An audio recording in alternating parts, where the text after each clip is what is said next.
Snap Judgment Studios. Daily Show correspondent Dulce Sloan and writer Josh Johnson are best friends who rarely agree on anything. On the new podcast called Hold Up with Dulce Sloan and Josh Johnson, they turn their hilarious, unpredictable, and legendary office banter into a war of words about topics big and small. Mostly small, from texting versus calling to club bangers versus conscious rap and everything in between.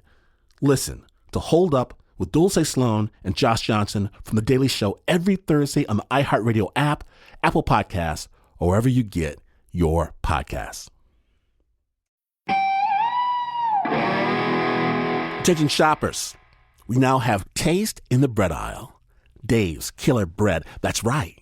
An organic bread that's no longer a sedative for your taste buds. Dave's Killer Bread is on a mission to make the most of the loaf, to rid the world of GMOs, high fructose corn syrup, and artificial ingredients, and plant the seeds of good in all that they bake. Killer taste, killer texture, always organic. Dave's Killer Bread. Bread amplified. Backstage is the hometown crowd. Now the band Bell's Atlas, I see them taking the stage. They're from here too. It's about to be fire, no fear. Snap Judgment, live at the Paramount. Listener discretion is advised.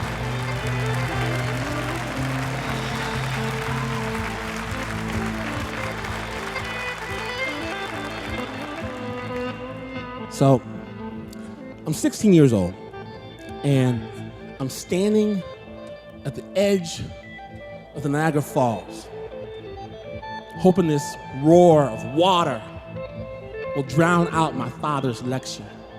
But Pops is in rare form. Boy, you're hard-headed. You gotta learn from God's authority. So we're at this church festival, and he knows as well as I do that there are not enough deacons and apostles and ministers to watch all of these young people. They can't do it. He knows this. Boy, you listen to me? Yes, sir. Don't be talking to none of them girls, neither. What do you think I'm there for? I got my target locked. Becca. Fine. She's from upstate New York. I say, hey, Becca, let me show you around. Knowing good and well I'd never been there before. Take her to get some of that Niagara Falls fudge. We go to the Ripley's, believe it or not. And it's in front of the Wax Museum, Waxy Dolly Parton, that I reach out my hand and she holds it, squeezes it. And I know the good Lord loves me. And I don't even like haunted houses, but we're going to a haunted house because I just want to hold her hand. And it's right past the Frankenstein's monster, past the dark bin, where she tells me that she wants to tell me a secret. I've been down and we kissed for like 30 seconds or 2 hours. I don't know, but walk out into the sunshine and see her mother. And she's screaming and shouting. There's spittle coming out of her mouth. She says that I'm a seducer, that I'm evil, that it's evil for one race to fraternize with another. This is an outrage. And she grabs Becca's hand, shoves her into her car, and they pull off. Because, yeah, there's a rule against that in my church. And I'm invisible no more. Everybody's on the street. You should have seen what happened. You should have seen it. You should have seen it. The next day, I'm sitting in my parents' station wagon, and a girl who is not Becca comes and gives me a note. You know who this is from. She walks away, and I smell it, and it smells like she does. And I can't open it. I can't open it. I open it, and in this flowing cursive script, she said everything that I want to hear. That she's so sorry for what happened, but that we're almost old enough to do it, but whatever we want to do. That we don't have to follow anybody's rules. That we can write to each other, we can keep in touch, and we can be together forever. She asked me to write every day. And I do. For a while. Then I write every week. Then every month. And one evening, I get a phone call. And it's her, it's Becca, and she sounds small and she sounds scared. And she says that she just can't take it anymore, that it's just too much, that she has to get away. And she says, can I come stay with you? And having her at our house is against the imagining of my community. No way is this gonna happen. But I have to help her. Hold on for a minute. And I start this long march upstairs to my parents' room, knowing that any moment this volcano is about to blow. I knock on the door. My father's sitting there at his desk reading the Bible. I decide to just say it.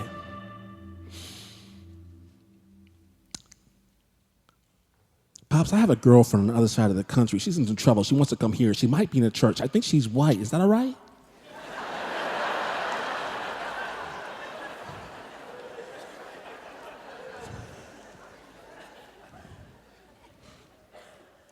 Where is she? She's in Buffalo, the Greyhound station. He reaches over and hands me his wallet. My credit card's in there. Get her a ticket here. And I wonder who this person is.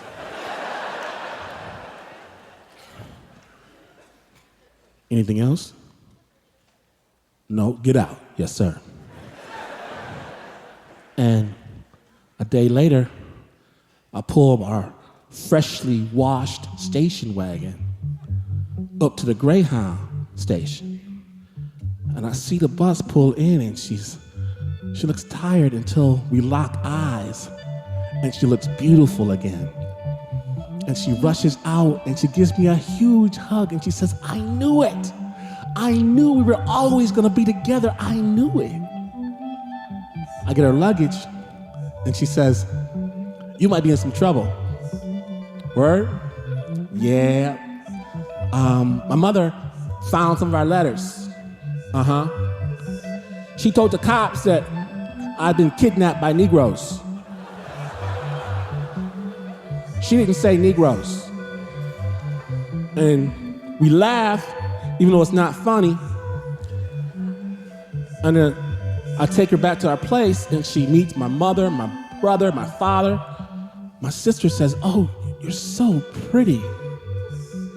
And I can see her relax when she says it. But she hasn't relaxed in a long, long time. And I just want to keep her safe.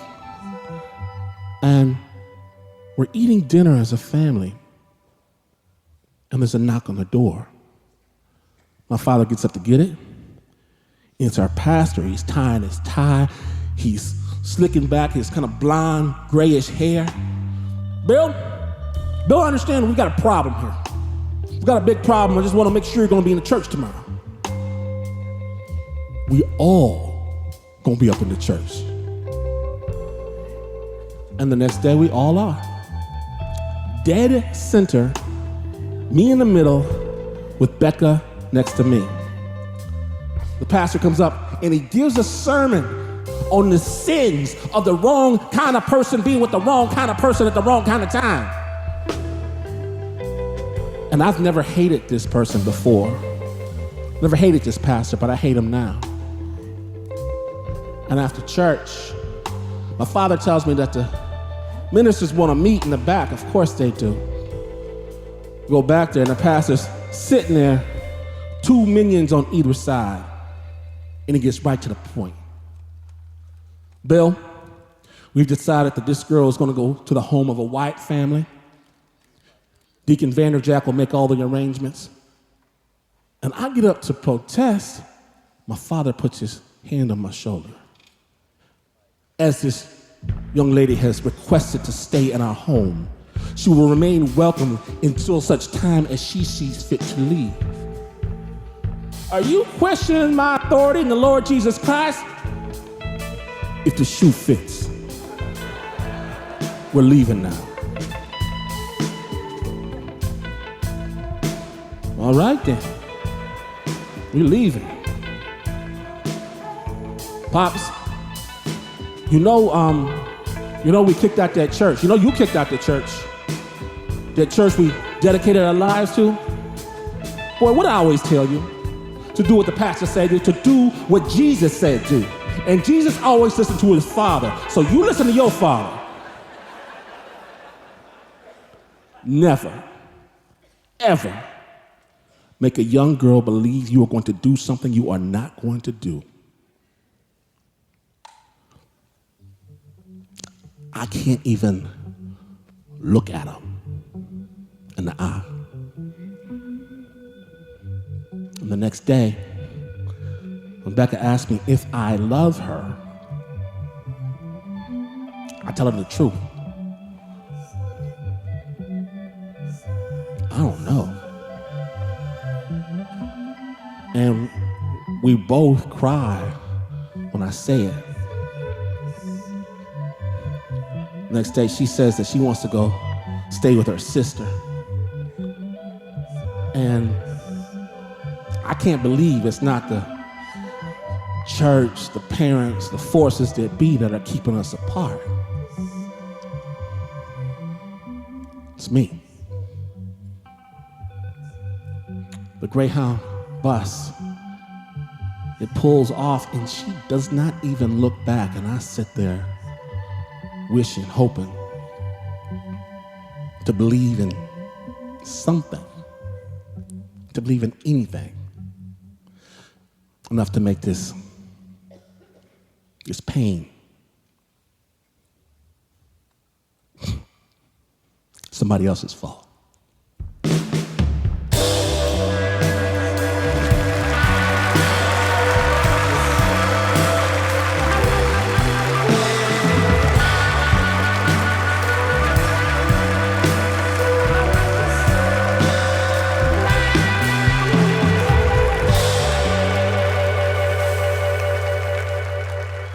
Now at Snap, we've got big news. Right now at snapjudgment.org, the Snap Judgment comedy video available nowhere else. And you might lust after the beautiful Snap Judgment pin. You can wear it to let people know that you snap. Snap Nation, all kinds of Snap stuff, snapjudgment.org. And now, next up, the Snap Judgment Storyteller of the Year. That's right, Snap Judgment live from the Paramount. Stay tuned.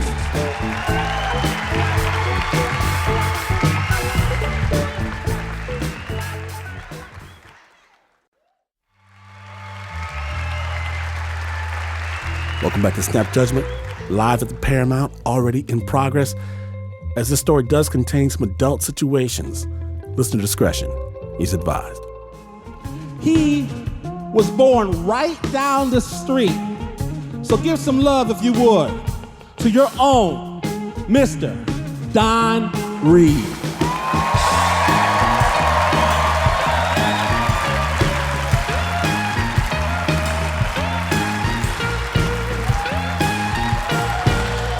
Oakland.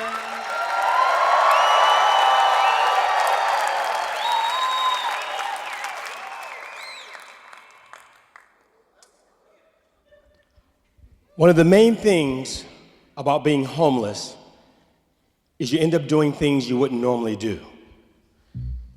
I left the comfort of my grandmother's fairly nice white house with green trim, delicious soul food, cornbread-infused meals, and a warm pillow to be the first person in my family to attend a major university. I was nervous, waiting for that acceptance letter. I opened it cautiously, and it started out, "We are pleased." That's all I needed right there. Bad shit does not start with "we are pleased." It starts with "we regret." As in, we regret to inform you as that things are not gonna work out. I was excited, but it had a lot of pressure on my family saw me off with high hopes and big expectations. But I didn't have enough money, and I wasn't honest about that, but I knew they didn't have it, but I had to go, right? Things started off not so bad, 350 miles from home at UCLA. I was crashing in a different dorm room every night, but this one girl was on to me. She was on to me. She was like 5 foot, she was like 4 foot. She was hella short, okay? Hella short and hella nosy. So we walk around dorm parties with a drink going, "Hey, Don, where do you live?" "Where do you live, Don?" I said, "That's not important. No, I want to know. Because I know you don't live in this dorm. I checked the registry next door. I know you don't live over there. So where do you live, Don?" I lied. I said, "I live in Hollywood with my brother's friend. And, sometimes I just, crash over here." "Oh, just crash over here. How convenient, Don." "Where are you from originally, Don?" I don't want to tell her Oakland because I know she's going to jam me up, right? So I said, "I'm from the San Francisco Bay Area." She said, "All right, Don." We even got busy a couple times. College students just doing it for the hell of it, but she'd bring that shit up as soon as we were done. She'd be like,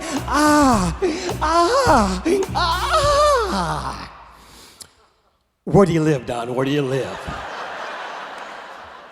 So I had to get away from her ass, right? So I got a great idea. Down the hill from the UCLA campus was this movie theater that played the same movie on a loop all day long. I could sneak in there, get a nap without anybody bothering me. I saw The Empire Strikes Back 37 times.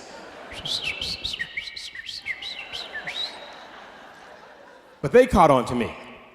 Had to do a lot of pretending, a lot of lying about where I was staying, but if I kept it moving around, nobody would know, right?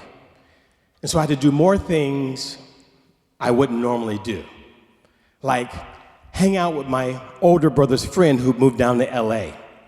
His name was P. P would often wear purple spandex t-shirts, tight, sleeveless, Jordache jeans, a purple bandana tied around his neck, and white cowboy boots with red stitching in them, with his pants stuffed down in them. And I'd be dressed just like him, but in blue. And I had this ridiculously thick-ass mustache, and with these thick eyebrows, I looked like I had 3 mustaches. P did a lot of cocaine. Tons. He snorted it, but mostly he smoked it. I spent hours feigning deep interest as P went through the detailed chemistry of cooking cocaine into rock formation so we could smoke it. See, I had to do drugs even when I didn't want to. I had to do drugs just so I could have somewhere to be. And because he lived in this teeny 1-bedroom apartment with his girlfriend, I could only crash there every once in a while. And so I'd say, "I'm heading to my dorm room." But there was no dorm room. And so most of the time I just sat there and smoked cocaine until the numbing flow took hold, hoping through the cloud of smoke he would say, "Hey man, you just want to crash here?" And I wanted to say, "Thank God," but faking it, I would say, I might as well, right? One night, I didn't even go to sleep. I went straight to class from Peace Place. I was already paranoid around the students who had money and parents who were doctors and lawyers. And now here I was sitting in class, high and self-conscious on a whole nother level, as the professor went over Robert Frost poems. The Road Not Taken and Snow. How ironic, snow. I'll never know how I got B's on those interpretations, tired as I was, worried about whether or not I was passing for normal. Did I smell? Could I not smell myself? Did they know I hadn't taken a shower sometimes 2, 3, sometimes 4 days? Because I was sneaking to the gym and take a shower, but I didn't have a gym class, so that wasn't guaranteed. And could they smell despair? Because my next question always was, how am I going to eat today?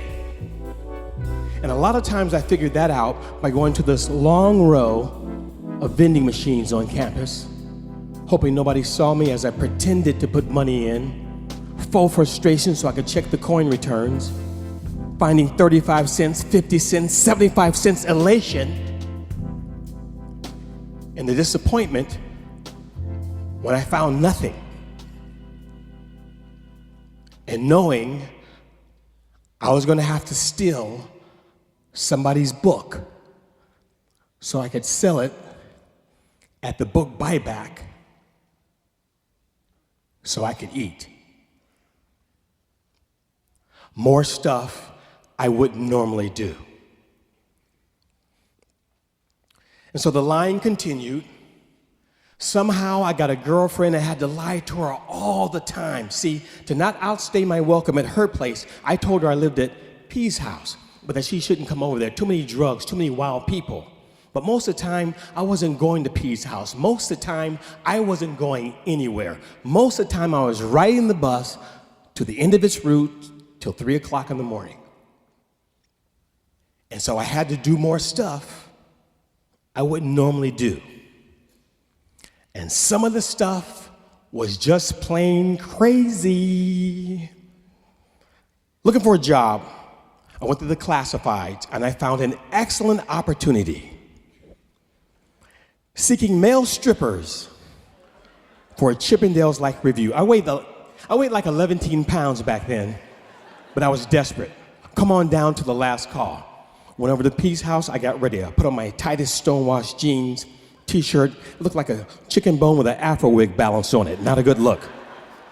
I was about to leave. P walked in. Hey man, where you going? I'm going to a job interview to try out to be a male stripper. To be a stripper and you're going the shit you got on right now? No, you need to take all that off. You know what? You know what? Let's get you ready. Let's get you ready. Let's get you ready, okay? Okay. First of all, women like leather. He pulled out a leather jacket and matching leather pants. He said, but before you put that on, you gotta put this on. He went in the drawer and he pulled out a purple, shiny G-string.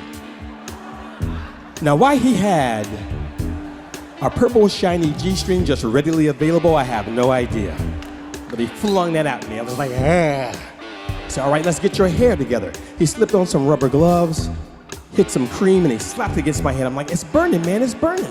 It's burning. He said, it's supposed to burn, it's supposed to burn. What he was doing is he was transforming my hair into what is known as the Jerry curl. If you're not familiar with the African-American hairstyling disaster that is the Jerry curl, let me break it down for you, okay? When you're done with the hairstyle, when it's complete, if you don't look like you're sweating profusely, you didn't do it right. You need to look like that, and it requires a vast amount of conditioner and an immense amount of activator. Activator sounds like something a superhero would have. Activator. And superheroes wear capes, and that's just about what you need to capture all the wet shit that's gonna be traveling down your back. He said, all right now. He grabbed a decanter of baby oil and he squoze it on me. Yes, I said squoze. He said, rub that up and down your body. The lady's gonna love it. The lady's gonna love it. I remember dripping with the hair stuff and the baby oil onto my socks and into the tight leather pants and the tight leather jacket. He said, go on down there, catch the bus. It was a hot ass day. When I got off the bus, I was squishing down the street.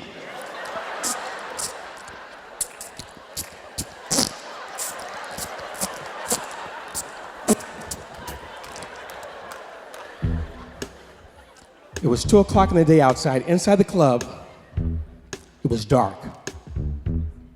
10 or 15 guys were standing around waiting to audition. This guy named Marco, the manager, took the stage. All right, glad you guys could be here. Welcome to the last call. Our goal was going to put Chippendales out of business, okay? Now, normally this is a club where guys come to watch ladies dance. But now, Thursday nights only ladies admitted to watch you guys shake it up in a sexual manner. Well, the best of you anyway. We're gonna pick the very best. Okay, let's go over this list of names, okay? First of all, you don't want to use your regular name. You want to kind of create like a stage character, okay? So I'm just gonna throw out some names and see if they stick, okay? Okay, first on the list here, I see we got Mark. Mark, let's call you Thunder. This big built black guy walked out on stage.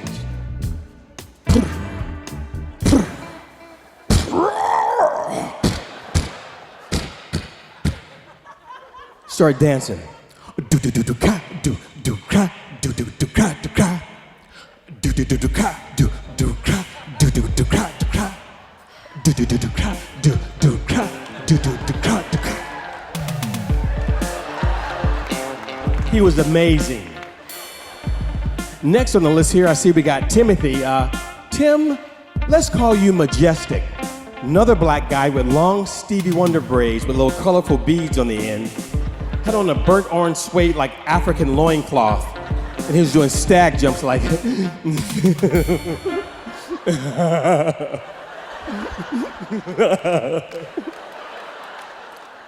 was aight. Next on the list here, I see we got Don Reed, okay? Don just throwing names out. Let's just practice with it, okay? Ladies, put your hands together for Lil Chocolate.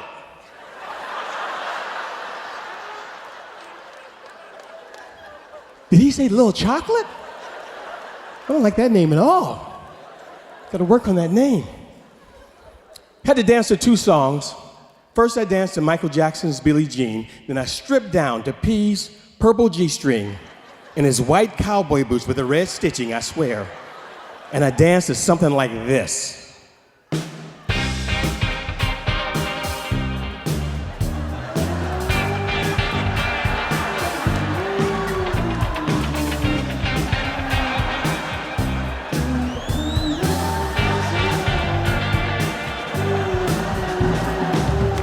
I was nervous and blinking.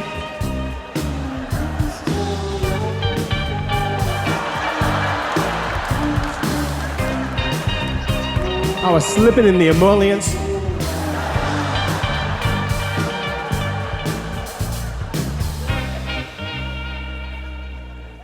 And I left there mortified. And I left a trail like a snail up the street.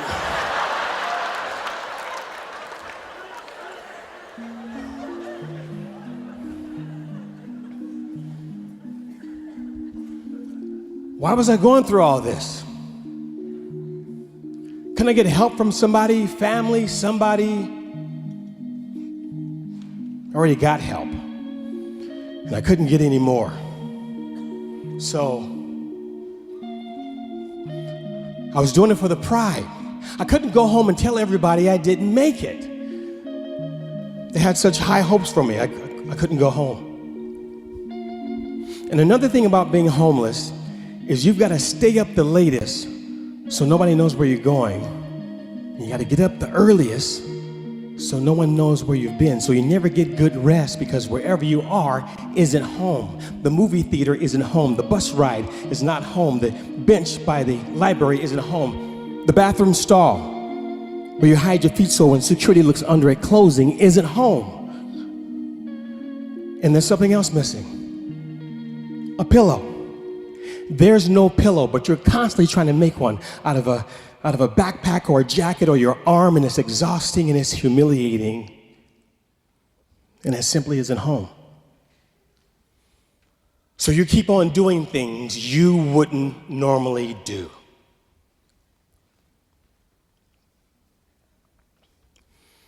I was looking for a place to live when I ran across this student on campus, a guy I had been complaining to about money. Tall, blonde guy, attractive, likable.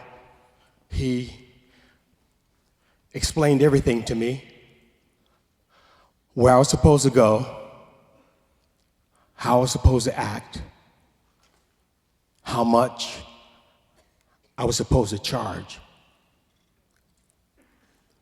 He said, there's this place, you just go down there well-dressed and hang out.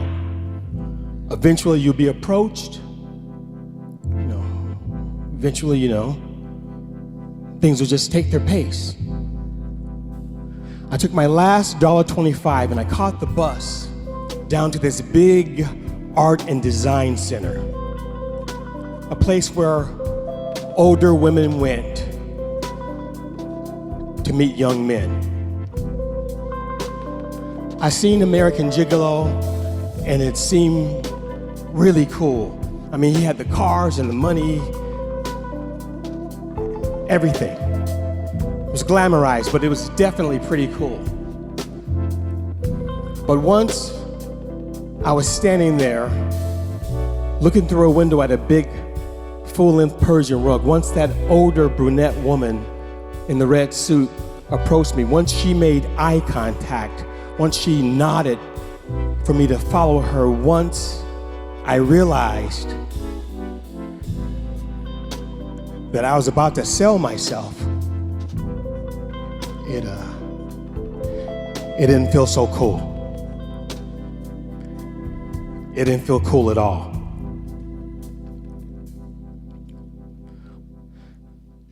The blonde guy told me, never mention money, call it a gift. I had sex with her right there in the car.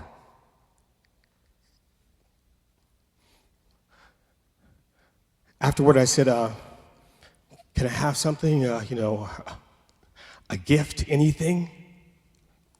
She said, if I do, then I did, and then that's who I am.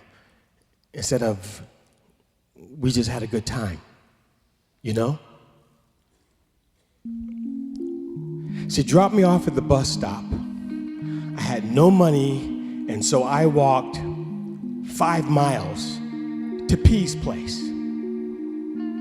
past the dirty bars and diners, past the X-rated movie theaters, past the professional streetwalkers and hustlers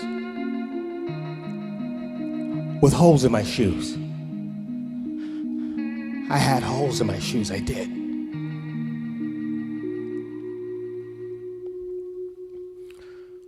A few days later, I got word that I was hired to work as a waiter at a hotel in exchange for free room and board. Free room and board. I got offered that gig as a stripper, but I did not call their asses back. Walking in that room the first time, huge weight off my shoulders. It was small. It was not a nice white house with green trim. It was dark, kind of scroungy, but it was mine. I saw something there. Hadn't seen it in a while. A pillow. My pillow. That night, I got some of the best rest I had in a long time. On campus, I saw, where do you live, Don? I got a place. I went back to class, and I sat there different. I could stop lying. I wasn't hungry or self-conscious. I didn't smell. I didn't have to check the vending machines for change anymore, and I could hang out with people if I wanted to, not because I had to. And I could tell, I was pretty sure I wasn't going to have to do anything else I wouldn't normally do.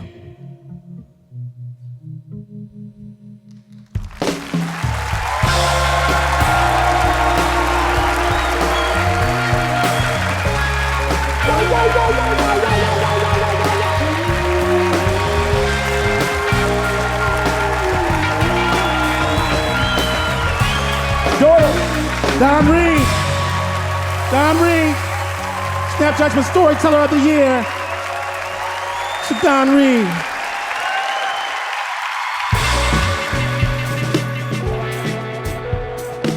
Changing the world, one story at a time. See Don Reed's performance, this one, in brilliant Technicolor, snapjudgment.org. And let people know you swing Snap by wearing the stylish yet classy Snap Judgment pin, the Snap Judgment ringtone, or extra Snap stuff, including the Jen Covert comedy special, never before broadcast, all of it available right now at snapjudgment.org. Now, right after this break, the queen of Snap Judgment storytelling, Oakland's own Joyce Lee, she returns to our stage in just a moment. Snap Judgment, live from the Paramount. Stay tuned.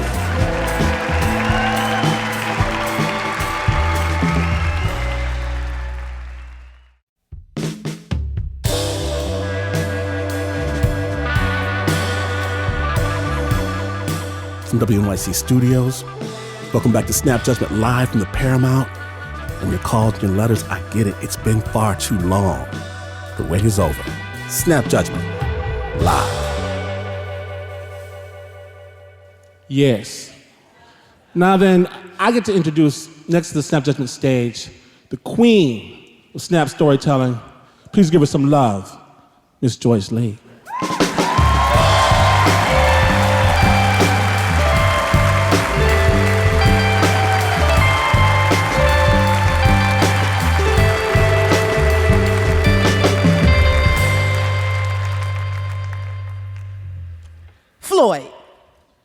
Floyd was a very sweet boy I knew in junior high. I had purposely blocked out a lot of junior high, but I remember Floyd because Floyd was the very first boy who I knew for a fact was head over heels in love with me.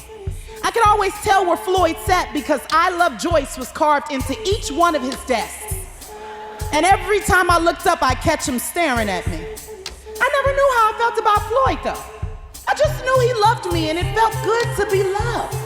One time, Floyd and the class clown Gerald got into an argument in front of the entire class, and Gerald blurted out, "Well, if you so big and bad, why don't you tell Joyce you love her?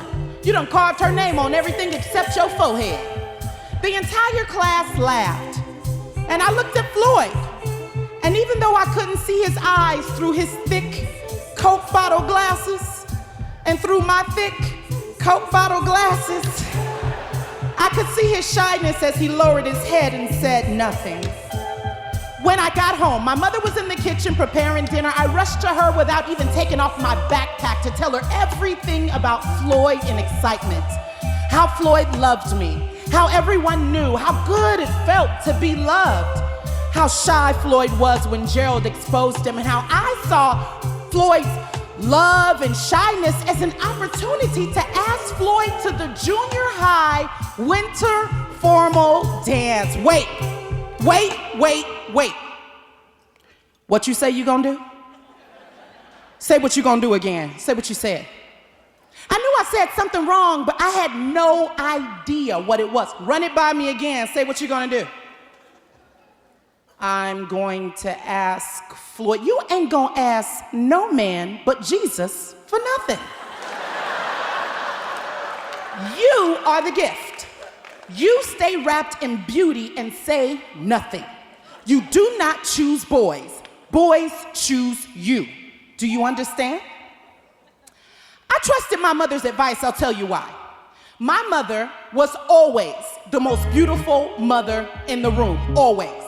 When I was in 6th grade, there was this fine-ass teacher named Mr. Randall who only had eyes for my mother. Mr. Randall was the funnest, most handsomest, most sweetest teacher in all of Oakland. All my friends and they mama had a crush on Mr. Randall. But every time he saw me, he'd say, "And how's your mama doing?" One time, Mr. Randall asked that question on a hot day, and I told him that my mother had taken the day off work. And Mr. Randall's eyes lit up, and he turned to the class and he said, "Lord, it's hot. Who wants ice cream?"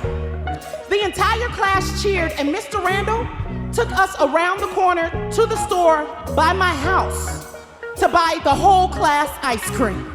On the way back, he turns to me and he says, "So you want to go inside and check on your mama?" I went inside and told my mother that Mr. Randall and the whole class was outside and he had bought us all ice cream. So my mother, of course, came outside and said, "Hello" to Mr. Randall. And he, of course, said, "Hello" to my mother while turning a bright red. But nothing ever happened between Mr. Randall and my mother, because even though my mother is gorgeous wrapped with an afro on top, Mr. Randall never asked her out. But James did. James was my mother's boyfriend. In the beginning, James showered my mother with compliments of her beauty. He bought her diamonds and furs and Mercedes-Benzes and a house and took us all on vacation while becoming more particular about the goings and comings of my sisters and me. And his criticism started mixing more in with his compliments, but we were all very financially well kept with James, so my mother gave him more say, and then more say, until it became a law that my sisters and I couldn't do anything or go anywhere that James didn't approve of. And with even more time, neither could my mother. James was always involved in listening to every conversation in the house, usually from another room, so he heard me telling my mother about Floyd. Yeah. See, now, don't be stupid now. See, you the gift, you know. You ain't desperate and ugly like some of them friends of yours you bring around here. Now, what's that girl's name you brought around here yesterday? Now, see, she gonna have to beg a man for attention. You ain't got them type of problems. You talk too much. Men don't like that. But you're still pretty enough to choose. Men choose you. I became so excited at the idea that of all the beautiful girls at school, someone would think I was special enough to choose me. I fantasized daily that a sweet and shy boy of my dreams, who had the psychic ability to know that I had a crush on him, would be so overwhelmed at the gift of my beauty and my specialness that he would make a huge scene in front of the entire school just to ask me out. You know, nobody really ever asked me out in high school. I was this sassy, do-good, tomboy, church girl thespian who loved the blues. So I waited, and I waited. Freshman year, nothing. Sophomore year, I had the hugest crush on my best friend Tyler. But that joker chose everybody but me. He didn't know I was alive. By the time somebody actually did choose me, I was so happy just to be chosen, I said yes to every single guy who asked. First, there was Jayden, who took me out on a romantic date, but then demanded that I buy all of his school lunches since we were together. Then there was Fred, who told me how beautiful I was in private, but how he had a whole other girlfriend he'd rather show off in public. Then there was Jace, who I never saw him. He was always fighting and getting suspended, and I wanted somebody I could show off at school. But still, they all thought I was special enough just to choose me. And this is how I dated. Man after man, year after year, yes after yes, until I was around 25. I knew I was dating all the wrong guys, but I didn't know why. Until I went home to visit my mother. She hadn't been feeling well. So she and I went to the doctor to get a checkup, and James met us at the hospital, and he seemed concerned, but he kept going over business with my mother and things that he wanted her to do, and he kept telling and talking and telling and talking. And all of a sudden, at the ripe age of 46, my mother had a stroke. When the nurse came to tell me, I honestly thought she was mistaken until she took me just a few steps behind a door where I saw a bunch of people in blue working vigorously on my mother. She looked so helpless, and there were tubes coming out of her from everywhere. And James I saw James standing over her. Yeah, give me this jewelry now. Take it off and give it to me. I done spent too much money to have the people in here stealing it. I thought I was in a nightmare until the nurse readdressed me. Ma'am, we're gonna keep your mother with us for a few days. How about you go home and pick her up a few things? I could literally feel the room spinning, and my legs felt like two sinking ships. I exited the room. I didn't feel my feet dragging down the hospital hallways. I didn't notice the people waiting in the waiting room. I didn't even notice the sliding exit doors. I wouldn't have even noticed what time of day it was had it not been so hot. It was like the sun kind of jolted me back to more of a reality, and I just took a deep breath, dug in my purse to get the car keys, only to hear, hey, Thickums, girl, you fine as frogs here. Come over here, let me holler at you for a minute. I was annoyed and offended and afraid, but I smiled, said thank you, got in the car. And on the drive to my mother's house and back to the hospital, everything started going through my head, every conversation, every moment, every month, every week, every year. I had so many questions, and I was just trying to figure out why my mother was in the hospital bed. What landed her in that hospital bed? Why a woman so strong and resilient wouldn't tell James to shut up about the jewelry? And why? Seriously, Oakland, why? Why would that fool in the parking lot think that any woman coming fresh out of a hospital is in the mood to be catcalled?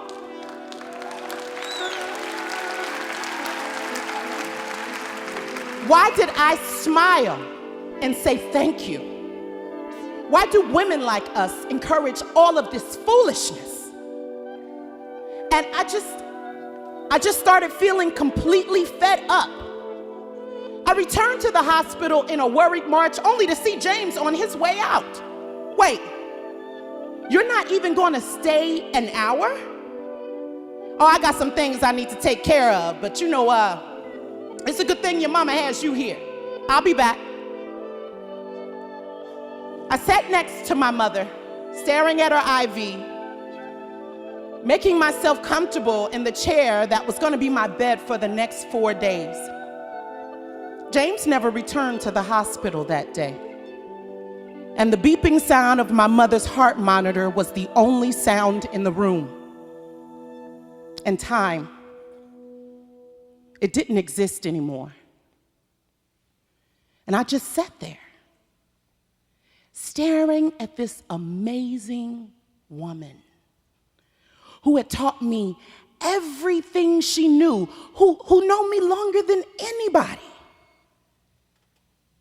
And I held my mother's hand, and I said, Mama,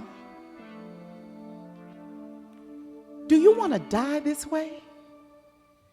Waiting for this man to be everything you know you deserve, everything you know you've always really wanted, waiting for him to really choose you. I'd never spoken to my mother like we were just two women before, so I expected her to get upset and scream at me and put me in a child's place, but she just stared at the ceiling while a single tear rolled down the side of her face. She didn't say a thing.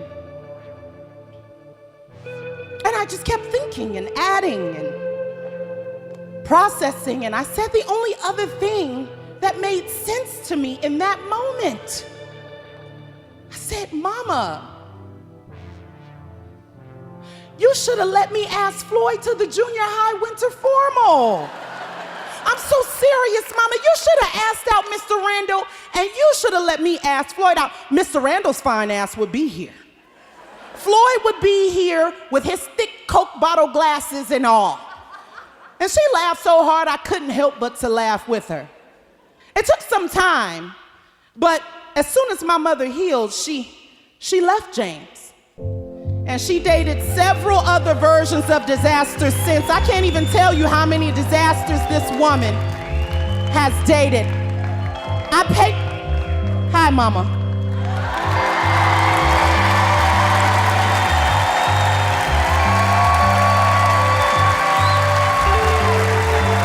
Like I was saying, we all make mistakes. You know what I'm saying? I was saying we all make mistakes. Also, since my mother has been a hero and an example to me about the power of choice. Because ever since that day, I've watched you always choose yourself first.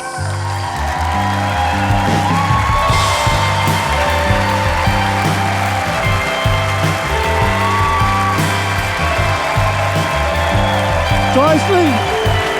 Joyce Lee. My mama's right here.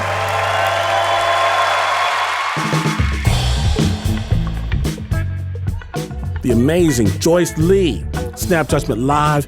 If you dug it, you can see this performance. You can see Joyce's beautiful mother for yourself right now at snapjudgment.org. And what's more, the Snap Judgment Jen Cobra comedy special includes a secret story never before broadcast that will leave you in stitches. Experience it all right now at Snap Nation, snapjudgment.org. Please remember, the band Bell's Atlas produced and performed in real time every single piece of music you heard on this show. And yes, they have a new album out. BellsAtlas.com. They're made of magic and fire in Oakland.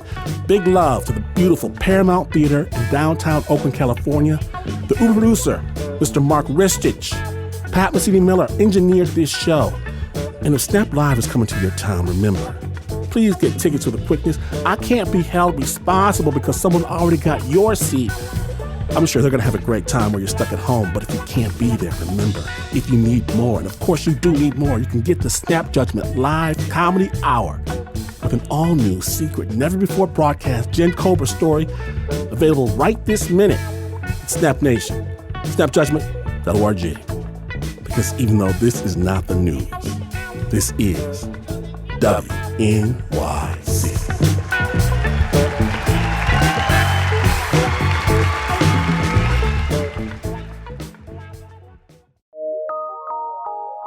From PRX.